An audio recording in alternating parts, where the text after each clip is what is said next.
Hi guys, and welcome back to I Speak English. My name's Hayley, and in today's lesson I'm going to be teaching you some C1 advanced expressions for talking about relationships. So this actually comes from the podcast episode that I released recently, a couple of weeks ago, about family and relationships and stuff like that. If you've not listened to my podcast yet, click up there, you can look at the playlist. Have a listen, like 30 to 40 minute episodes. They've got tons of vocabulary in, lots of interesting topics, really good for improving your listening skills and your vocabulary as well. So take a look at that. And before we do take a look at our expressions, please do make sure that you are subscribed to the channel and that you give this video a like if you learned something new today. It just helps the video to get to more people who are also preparing for their Cambridge C1 exam as well. I upload long-form content every Saturday, so 30 to 40-minute videos and shorts every single day, so you can carry on learning English for free with me every day and every week as well. Right, we're going to get stuck into our C1 advanced expressions.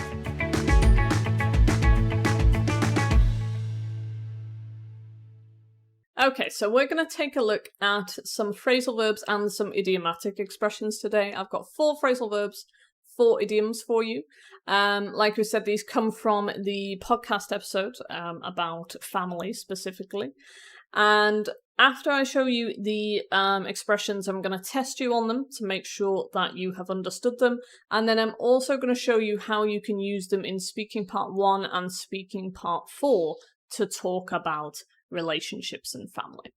So first of all, let's take a look at some phrasal verbs. So our first phrasal verb is to patch it up or patch something up here. So you can only use this with it or something, okay?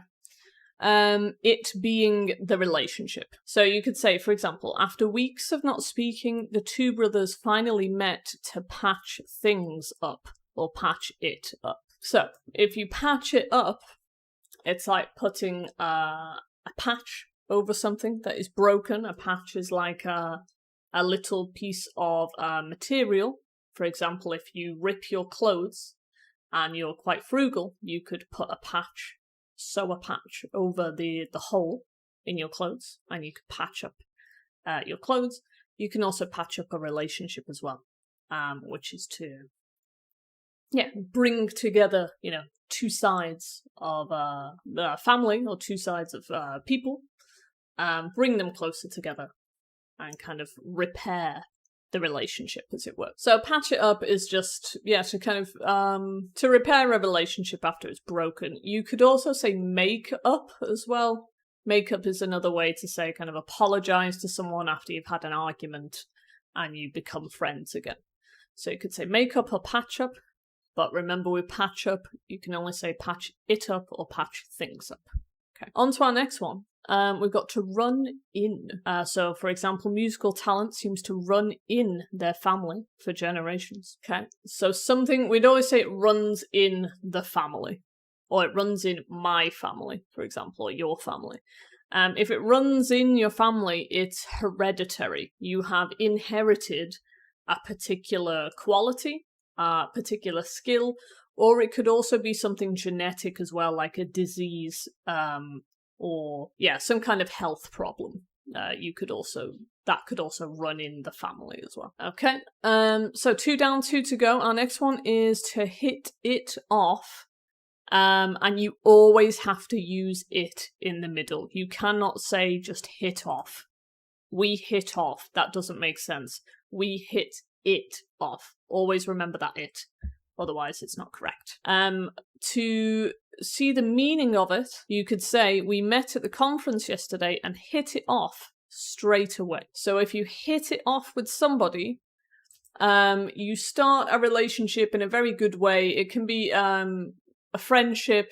Again, it's usually someone you don't know. When you first meet them, you hit it off, meaning you like the person, you get on very well with the person, you like spending time together, you hit it off.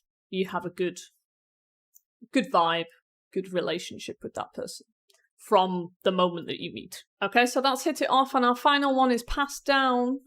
For example, the traditional recipe was passed down from her great-grandmother. It's quite kind of literal, to pass down the generations. If you pass something down, you give it. An older person would give something. This can either be a physical thing, like a recipe, or, I don't know, a table or a cupboard, anything physical that an elderly member of your family would give you, they would pass that down. Or it can be non-physical, like trauma, for example. You could pass down trauma. Not purposefully, obviously, but yeah, pass down some kind of problems or secrets or something like that. So it can be physical and non-physical. Okay, there is a mosquito in here that is biting my legs. I can feel it. So excuse me if I'm a bit fidgety, because I'm being bitten to death. Anyway, there are phrasal verbs. Now I'm going to test you. So let's see if you can remember what they mean. So I'm going to give you 5 seconds to try and fill the gap here. So we've got run in, as in run in the family, pass down, and hit it off. You need to complete this sentence with one of those phrasal verbs. So heirloom jewelry is meant to be to the eldest child when they reach adulthood. How would you complete that sentence with one of the phrasal verbs? You've got 5 seconds. Off you go.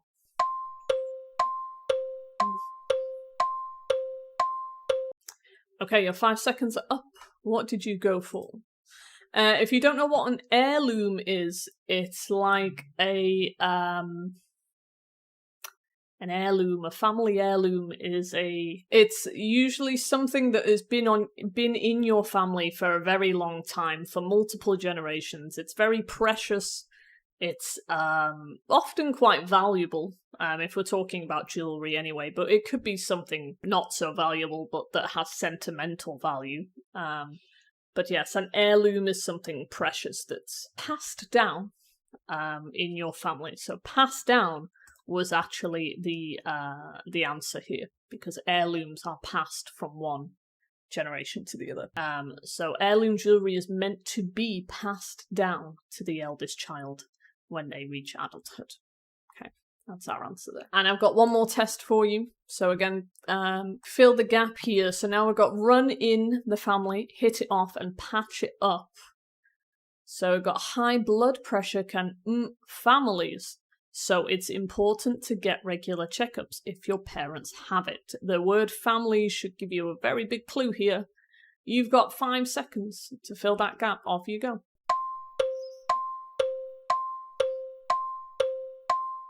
Okay, your 5 seconds are up.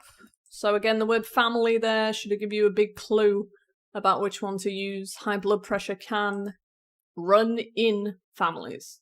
Okay, so it's important to get regular checkups if your parents have it. Right, there are phrasal verbs then. If you want some more practice with your phrasal verbs, do leave a comment. Just write a comment using some of the phrasal verbs and I'll correct you if you need it. Also, if you want even more practice with phrasal verbs and idioms and grammar, I have got a new grammar and vocabulary platform out. So I built this specifically for my own students, my C1 students who are struggling to really practice all the vocabulary that they were learning in class.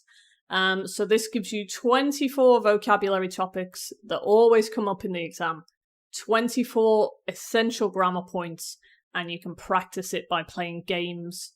You can do whichever topics you want. There are sentence transformations on there to help you with part 4. There are multiple choice close tasks on there to help you with part 1 reading. It's really useful. My students absolutely love it. You can click up there to access it and get a free trial. You can also click the link in the description as well there, and you can just slowly build your vocabulary that way, rather than kind of rushing through lots of vocab for your exam. So go ahead, click that. It will definitely help you in terms of grammar and vocab for your exam. In the meantime, we're going to head on, and I've got 4 idiomatic expressions for you. So our first one is to swallow your grievances. Okay. So our example, so for the sake of peace during dinner, she decided to swallow her grievances. Okay, first of all, what is a grievance? Do you know what a grievance is? A grievance is something you don't agree with, you don't like it. It's usually something personal that's happened to you that you regret, something that someone's done to you that you didn't like, and you're kind of holding on to that thing. So if you swallow is the word for example, if I drink now, that is to swallow. You're swallowing water if you're drinking. If you swallow your grievances, you don't say anything. You don't say, oh, well, you did this thing to me, and you keep quiet, even if you don't agree with what somebody is saying to you necessarily. So if we look at that example again, for the sake of peace during dinner, she decided to swallow her grievances. So to keep everyone happy, to not cause arguments, she shut up and didn't say anything, basically. Okay, so I've got to swallow your grievances. Let me know in the comments, are you the type of person to swallow your grievances or not? Do you prefer to be direct with people when they've annoyed you? Let me know in the comments, I'd be interested. Next up, we've got see eye to eye. You might have seen this one before, it's quite a common one, this one. So my wife and I don't always see eye to eye on parenting strategies. Okay, so if you see eye to eye with someone, you agree with them. If you don't see eye to eye with them, you disagree with them, or you don't agree. Quite simple. So anytime you want to say agree or disagree, just say see eye to eye, or don't see eye to eye. And that's a good paraphrase there for you. Alright, pretty simple. Next up is to be like chalk and cheese. I love this one. So we would normally use this one to describe two people when we're comparing two people to each other. For example, the twin sisters are like chalk and cheese. One loves art and the other excels in maths. So when you're comparing two people who are very different, they are like chalk and cheese. I don't know why chalk and cheese are different. You could put any object in there and it would be different, but I don't know. The idiom is chalk and cheese. I'm not sure what the actually. Let's have a look. What is the etymology of chalk and cheese? Let's have a look. Chalk and cheese. Let's have a look. Originates from the late 14th century. The surface of some cheeses, particularly unaged ones, resembles the surface of chalk. White, crumbling, but in substance, cheese is much softer than chalk. Okay, that doesn't really explain. Okay, bit of a weird etymology, but okay, so cheese sometimes appears like chalk, but it's not because it's different. Anyway, you're comparing two people who are completely different, they're like chalk and cheese. Okay, right, and our final idiom is to have skeletons in the closet. Another nice one, I like this one. If you've got skeletons in your closet, you have secrets. So nearly every family has at least one skeleton in the closet. So yes, like a big dark secret that you've been hiding for quite some time, is a skeleton in your closet. Something that you don't want somebody to know. It's usually a bad secret. Okay, right, let's have a practice then. I've got some quick tests for you here. So fill the gap again. So we've got see eye to eye, which is to agree. Be like chalk and cheese, which when two people are completely different, have skeletons in your closet if you've got secrets. So before marrying into the royal family, his background was thoroughly investigated to ensure he didn't, that could cause a public scandal. What could fit that gap? You've got 5 seconds. Off you go.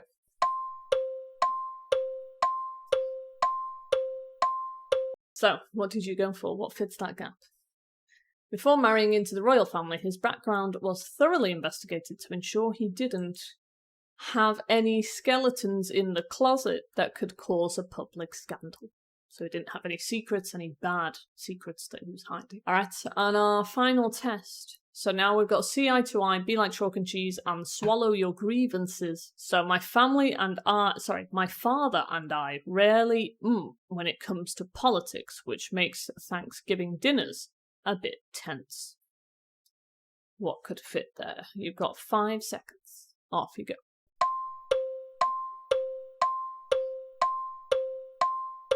Alright, time is up. So my father and I rarely see eye to eye when it comes to politics, which makes Thanksgiving dinners a bit tense. We rarely agree.